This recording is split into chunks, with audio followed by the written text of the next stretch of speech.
would like to give the floor to Tony Byrne for our closing keynote, all the way from the US. Tony Byrne is a content management and collaboration technology expert. He does lots of selection processes for clients and writes reports about that. He works for the Real Story Group. It's something to, if you don't know the Real Story Group, it's definitely something to take a look at their website. They have loads and loads of interesting information about collaboration platforms, about content management platforms, about trends in the market. And he will close this conference with us with an overview of what's going on in this space. Tony, the floor is yours. And, thank you, let's Sam. give him a hand. Great.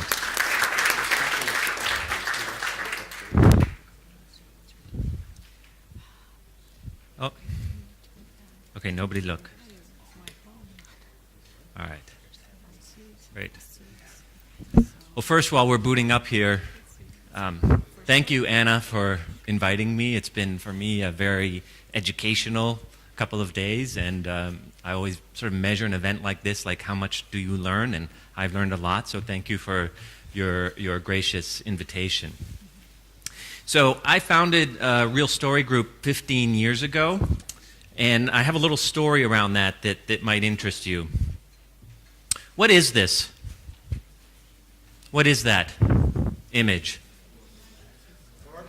The Gartner Magic Quadrant. Has anyone never seen this, something like this ever before? Yeah. Okay. So,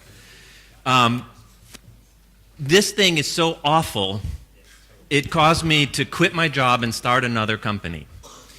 I was working at a consultancy and systems integration firm, kind of like Samuel Leeds or Yop or others, and our customers would use this quadrant and say, well, you have to go with one of these four here. They're obviously the best, you know. And so we sometimes didn't have a choice. We have to implement them, and then we'd find out in many cases these tools were awful.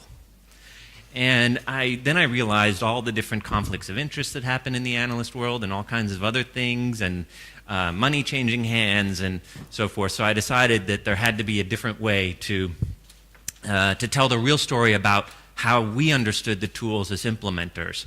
What was good about them, what was not good about them, how were they appropriate. My friend Martin White came up with this. He calls it the Mystical Quadrant. I really like it. He has, by the way, a lot of interesting content on his site at intranetfocus.co.uk. And I like this. It, you know, sort of appeals to the cynic in me, and I'm a little bit of a cynical person, which is going to explain maybe a little bit about this keynote, which was really about practical future. So normally at a closing keynote, we're supposed to talk about this brave new world of the digital workplace and all these cool technologies that are going to completely transform our understanding of work and our relationship to each other. And I'm not going to be talking about this. I'm going to try to instead close with 2 or 3 things that I think are very practical for you to do and think about in the next couple of years. Now, I'm not saying that these are unimportant or unexciting, because they are important and exciting.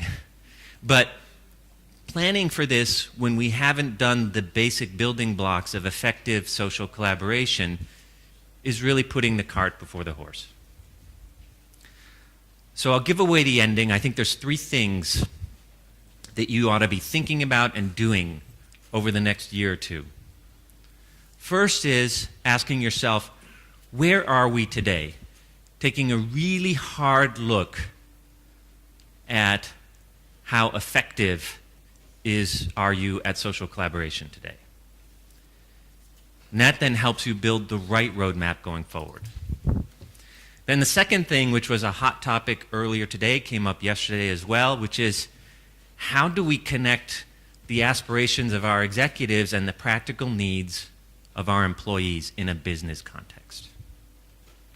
And then finally, the third thing, which I have a lot of passion around and I hope to share and convey some of that with you, is how can we rethink what we mean by a digital workplace? So digital workplace is kind of a hot topic right now. This is an area actually that some people are a little bit cynical about. I'm not. I think it's a very useful concept, and I think that it's what we should be thinking about when we think about a more social workplace. Okay, so where are we today? At RealScore, we developed this application. It's a free application where you can go and do a self-assessment and then get a score about how you're doing with respect to certain technologies, including social collaboration. So what I did was I plugged in Cable Link into this application, and let's see how they're doing. This was their aggregate score, which was a 37% on a raw score of 22, against 3 different dimensions here: organizational development, business capabilities, and systems. So it turns out that that's actually a pretty low score, right? So I think we all knew that they need some help, right? So we knew that already, right? But what's interesting is when you dig into the details. So their raw score, pretty low, against the benchmark of manufacturing. So these are manufacturers who have completed this. They're particularly lower. The manufacturers who completed this at 32.3. I actually think that's going to go down over time. That seems a little bit high for manufacturing to me. But I think some of our bigger subscribers have filled this out early. But then the cross-industry average of 35, 36 in there. Okay, so what we can then say is, okay, against our peers, we're sort of underperforming here, but we sort of knew that already, right? What's more interesting here is, where are we really lagging? Is it in our organizational development, in our business and social collaboration capabilities, or in our systems? And what this is actually telling is that from a systems perspective, we're actually not doing too poorly. Our real problems are around organizational development and, to a lesser extent, business capabilities. So if we're going to think about changes that we need to make, probably we don't necessarily need a new tool. It could be, or for that matter, further IT investments in our infrastructure.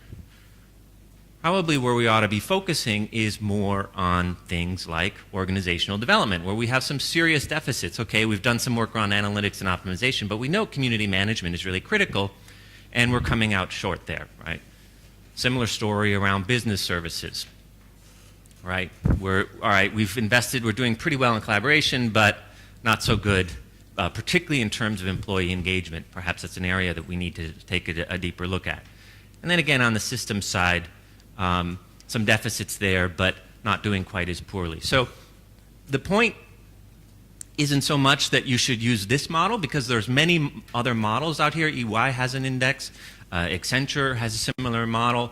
The Community Roundtable has this great community maturity model. So there's a number of other, variety of different frameworks you can use, but the point is to really understand, where are we today? Because here's one of the interesting things. So Cable Link, we would definitely define them as sort of like behind. But what does that mean? Because, you know, almost every call that we get from our subscribers, many of them who have been investing in social collaboration for 5, 6, collaboration, 10, 12, 15 years, one of the most common first sentences of the phone call is, Tony, we are really behind.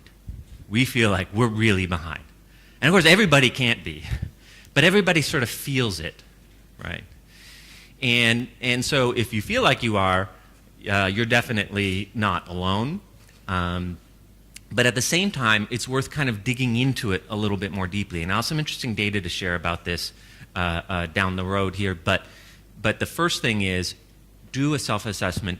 Figure out where you are against one of any number of different frameworks that are out there to see where it is that you need to make your most immediate improvements.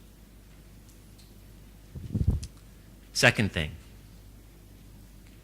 how can we in a very practical way connect enterprise needs and demands, because the enterprise ultimately has to foot the bill for this, and what we talked a lot about earlier today, the very specific concrete needs of employees.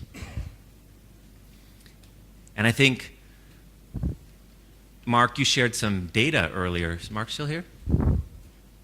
No. Well, Mark shared some really good data here about, you know, what were the aspirations of the employees, or the really practical needs of the employees relative to the aspirations of executives. So executives say things like we need to break down silos, we need to collaborate more. At a staff level, people have very practical sorts of needs. They want to find the right answers, they want to find the right people, they want to be able to do ad hoc collaboration in a very adaptive sort of way. There's a number of things that they need to do. They're not necessarily thinking, I need to break down these silos, right? That's more of an executive concern. And so you have this kind of disconnect in the middle, and I think, Bonnie, you said one of your executives called this the frozen permafrost. Yeah, right, the permafrost. Other people have gone on record. I think even Andrew McAfee said the biggest problem with Enterprise 2.0 was sort of sclerotic middle management and so forth who were getting in the way. And that may or may not be true, but clearly there's a dilemma here. Right? How can we solve the needs of both? And the argument that we've been making, and we've seen some success here over the last 4 or 5 years, is by really focusing on business applications. Right? Business applications that actually deliver what the practical needs of people at a staff level, but also help address some of the aspirational needs of executives around digital transformation in the workplace. And so by applications, I don't mean features necessarily, or even broad, big platform like a social network or SharePoint. Right? These are specific applications that solve business problems. So we've identified about 12 of them that we think are sort of canonical social business applications. Doesn't mean that you need to be doing all 12 of these, and even within each category there can be a lot of variation about the way it might need to get executed.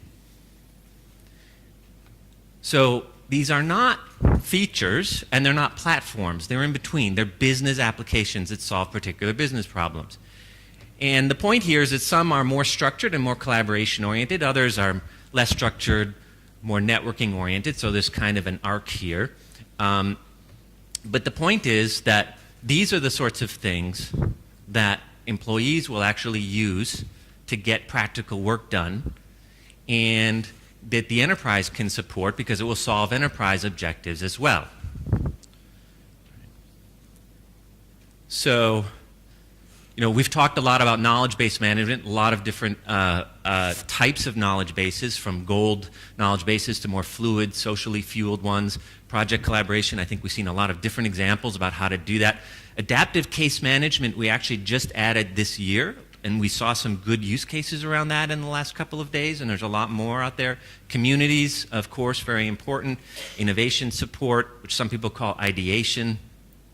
Enterprise conversation. I'm going to pause here on enterprise conversation because this is a very interesting one that I think also helps kind of explain what's going on in the marketplace. So enterprise conversation is what Yammer does. Right? It allows you to have this conversation at an enterprise-wide level. The problem is that's really all that Yammer does. In fact, when Yammer was trying to build out some of the other applications, when Microsoft bought them, and Microsoft killed that, right, and just basically turned them into an activity stream. So people tried to use Yammer for things like social Q&A, case management, and other things, and it's basically trying to bend something to what it doesn't want to do, right, from an application perspective.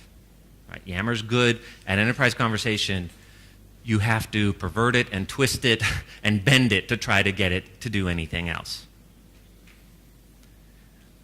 Expertise location, obviously important, but I'm going to pause a little bit on social Q&A because this is one that we have seen an enormous amount of value across a wide range of vertical industries. And there's different ways to do social Q&A. We're starting to talk about things like having an answer engine platform that you can apply in different ways. You can have across your whole enterprise. You can put with a variant of it in your call center that might be a little bit more locked down. You could have one within a community.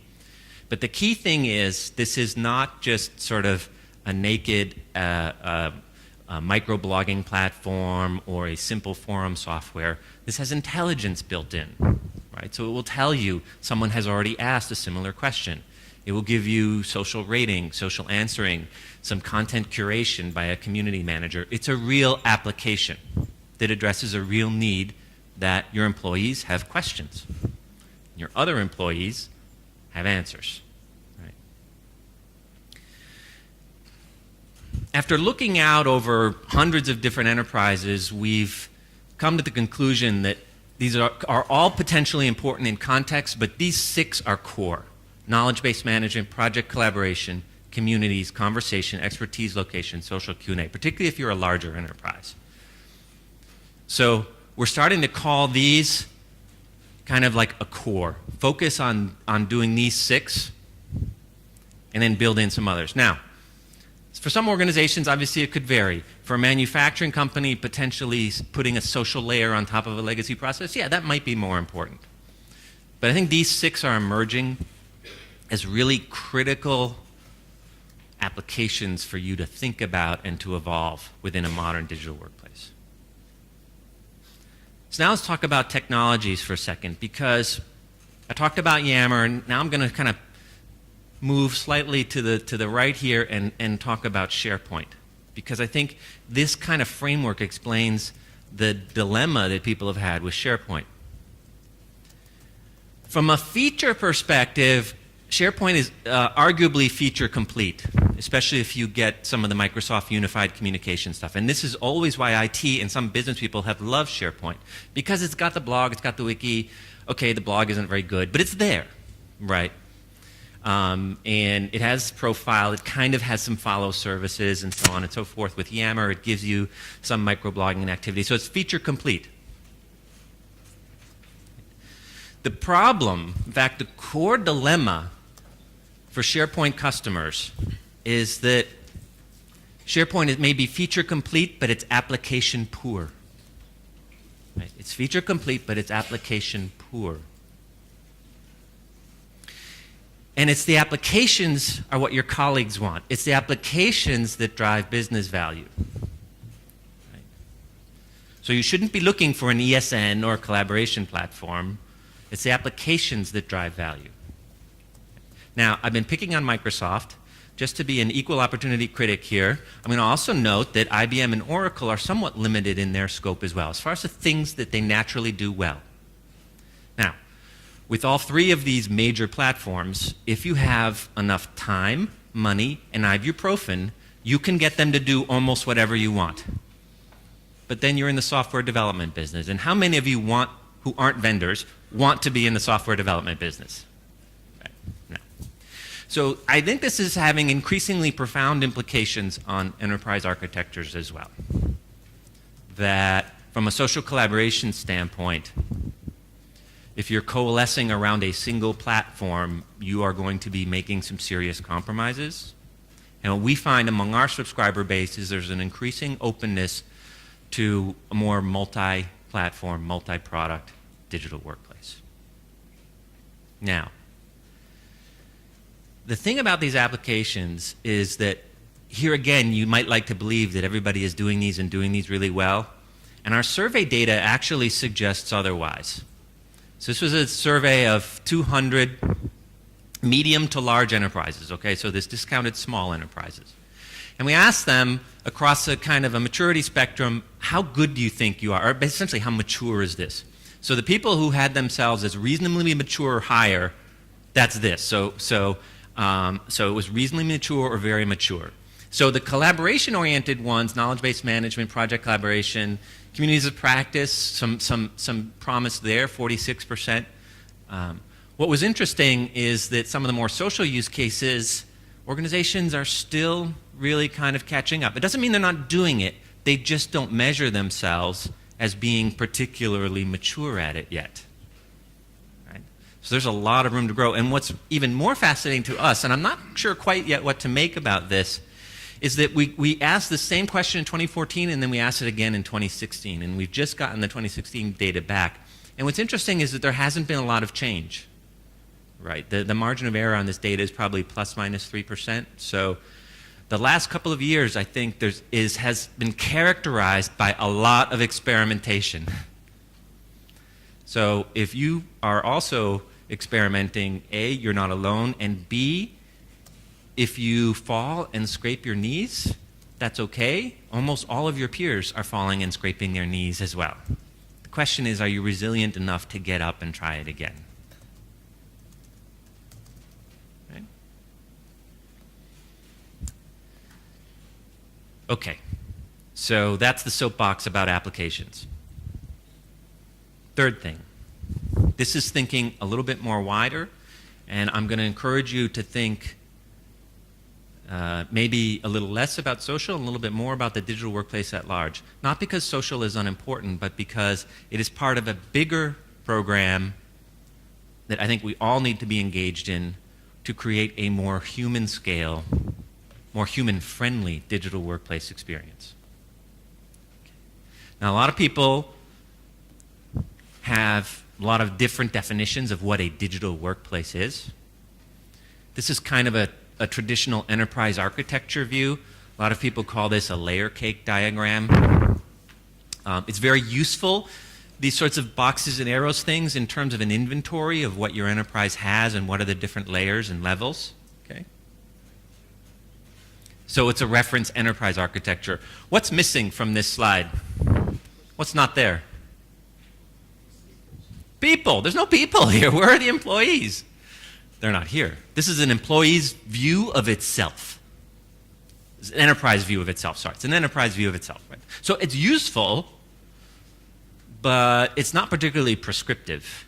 Right? It's descriptive of our incumbent systems. So the argument that we'll make, and we're not alone in making this argument, but we believe in it very passionately, is that an employee-centered digital workplace, any kind of reference model around that, has to start with the employee at the center. And what does the employee need in a personal and professional context? They're looking for ease, efficiency, effectiveness is a really big one. Recognition is a really big one. And growth. So if we work outward, they're going to be doing some work solo, some work with others, and then they're hopefully interested in self-improvement in terms of working better as an individual and as a team. Now, from there, the rings start getting kind of interesting. I'll start at the outside, the purple, which is kind of enterprise services. These are things that the enterprise should be thinking about being really good at. Of course, some of them, you know, like governance, are hard.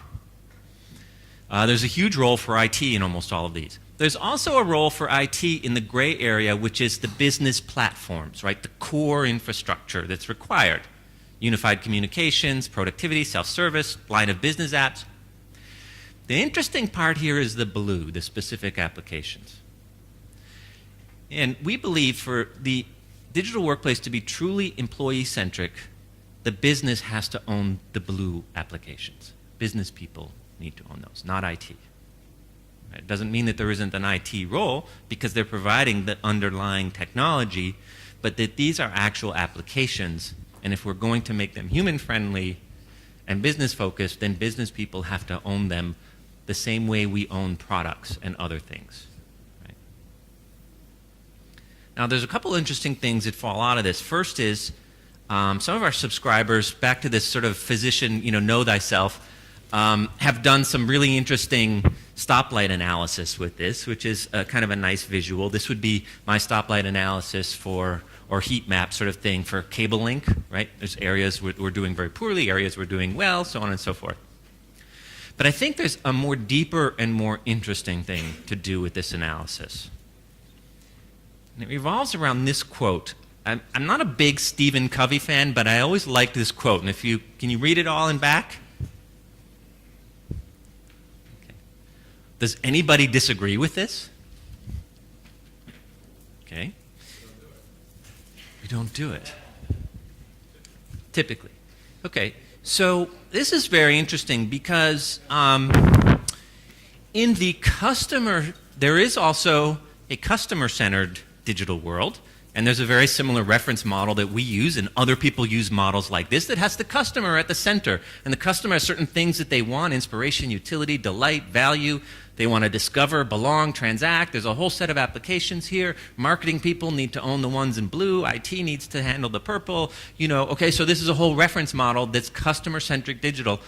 And really good companies have been doing this for the last 10 or 12 years. Right? They figured out that if they didn't put the customer at the center of their external digital marketing and engagement, they were going to do poorly. And it was going to show up right away. They couldn't afford, in fact, afford not to be customer-centric. What is one of the key, I would argue, the key methodology that underlies customer-centric digital? There's a methodology that people talk about, is very well known. Sorry? Journey mapping is an artifact of this methodology, but I love it. We're getting there. Design thinking, or some people say user-centered design. I hate the word user. Marketers talk about customer-centered design. There's a known methodology around this. It's been around for a while. People argue about it, the details, and people use different terms for it, but it exists and we know it works. So it is customer-centered design. It has personas and journeys. What we haven't done as an industry is applied this to, for the most part, to employee-centered experiences. And so this is a new role for the Intranet team. It's an outside-in approach, using proven UX methodologies from the public web. Focus on applications. Don't talk about websites, features, news, content, team sites. It's all about the applications. Yes, there's content and news in your applications. My mother, before she died recently at age 88, she always had an interesting way of sort of rephrasing things. So I tried to explain to her what this all meant in terms of employee-facing, user experience, how that was a change from the traditional kind of layer cake. And do you know the expression in English, the joke, back-ass words, or some people say ass backwards, and something like that. So my mother said, oh yeah, I get it. It's glass backwards, right? So you start at the glass. Right? The employee is at the glass in the morning. What is their experience? Oh, great. Clearly, I'm out of, it's a feature. Okay, I'm going to tell you what the data was, and the data was that only 8% of you think that you have this sort of a digital workplace. I'm actually thinking that may have been, in fact, a little bit of an exaggeration, but anyway, let's just scroll down here real quickly. I think what this means operationally is sort of also a change of thinking here. So these are the traditional three loci of kind of the intranet, corporate comms, KM, IT. We've talked about a lot of that today. From what we've seen anecdotally, I don't have data about this, but from what we've seen anecdotally is that companies who are really excelling here, HR is playing a really important role. Now, this is a tough conversation because sometimes HR isn't ready to take on this role. Sometimes they're preoccupied with other things. Sometimes they have a distant relationship with technology. But there are a lot of opportunities that they bring to the table here. They should be caring about employee satisfaction. It's an opportunity to align physical and digital. They're doing surveys, including longitudinal surveys. And they have a tradition of coaching. So at one of our enterprises where they brought in HR to sort of help take the lead on some of this, they said, this is great that we have community managers, but what we also really need are collaboration coaches. And so they set aside some people who were collaboration coaches, helping people use, in this case it was SharePoint, use it more effectively, and they then drove a lot of the modifications that was made to SharePoint so that people could collaborate more effectively rather than just assuming that they knew how to do this. The other thing that they identified from a KM perspective was a lot of lessons were getting learned over and over and over. So they started out as collaboration coaches and ultimately kind of evolved into sort of a KM role. This is very interesting. Airbnb, they changed their chief human resource officer is a chief employee experience officer. And I don't know whether this is a trend, but I hope it is. So I'm going to just tell you a really quick story here to wrap this up. One of our subscribers, it's a Fortune 20 diversified multinational medical company, a medical equipment company, and they got all excited about this whole notion of an employee-centered digital workplace based on key personas and journeys. The team had previously self-identified as the SharePoint team, so they had SharePoint and Citrian. They were pretty proud of what they had done with SharePoint and Citrian, but they said, now we're going to be a digital workplace team. We're going to really figure out what is pissing off our employees and what it is that they really need help with. From a digital perspective, we are going to try to transform the digital workplace. And this is what they ran into. SAP. They asked their employees what was the biggest pain points and the biggest source of opportunities, and this was an organization that had aligned around SAP for financials, for HR, for a number of other things, all the timesheets, all the expense reports, everything, and it drove people crazy, and it spent hours manhandling this system. So they said, okay, we're going to improve. These are a bunch of SharePoint people, right, and Citrian people. They said, all right, fine. Then they ran into this, the SAP guys. And they had the courage to take this on, because the SAP guy said, we can't upgrade. The version we have, we can't change the UX. Sorry, you're stuck. And by the way, why are we spending money on this anyway when we have to do this, improvement to our general ledger and all this other stuff? So these guys at the workplace saying, no problem, we're web people, we can do this. And they did. They built a lightweight portal on top. They integrated with SAP. They carved out the 4 key journeys that were pissing off people the most, and they built a new UX in this light portal on top of SAP. And they say, I don't know if this is a apocryphal story, they say literally people were crying in their cubicles that they no longer had to spend 4 hours doing expense reports. And the HR people who were also behind this now use this as kind of a case study. This is what we need to do to support our employees. Okay. So thinking this was a tough call for them, a difficult move, but ultimately they were successful. What this requires, too, from a leadership standpoint, is understanding more than just social collaboration technology. We have this sort of metro map that we do of different digital workplace and digital marketing technologies. The different lines represent different types of technologies. The red line here is enterprise social collaboration and software. These are some of the major vendors who do it. And I have, by the way, I have hard copies of this. If you want a hard copy, I'm happy to give it to you. But this is a challenge for you because you're going to need to understand maybe the broader context of the digital workplace and not just social collaboration. But also an interesting message here. You see at the center of this city a lot of big names, IBM, Microsoft, EMC, Adobe, LifeRay, OpenText, Salesforce, so on and so forth. But then there's this broad periphery of point solutions vendors. Where do you think most of the innovation is happening? At the periphery. That's right. So it's another reason why people are kind of rethinking this all in on one. Okay. All right. So I just want to leave you with 3 thoughts. First, that 8% thing was inaccurate. 8% said that they had an employee-centered digital workplace, but the reality is all of you have a digital workplace. Your digital workplace is what happens when someone logs in the morning.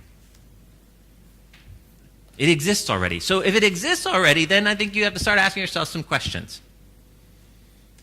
Is our digital workplace aligned with our organizational values and goals? And this is a very interesting thing to bring up with senior executives as well. Is it aligned with our physical workspace? Does our digital workplace enable employees to be more effective and valued? We know from study after study after study after study after study that knowledge workers around the world typically want 2 things. They want to be successful at work and they want to be recognized for that success. What's interesting about those top 2? What was the number 1 that didn't come up that you would have expected that they wanted? More money. Their assumption is that in a reasonable organization, more effectiveness and more recognition leads to promotions and raises. Right? But that's what they really want.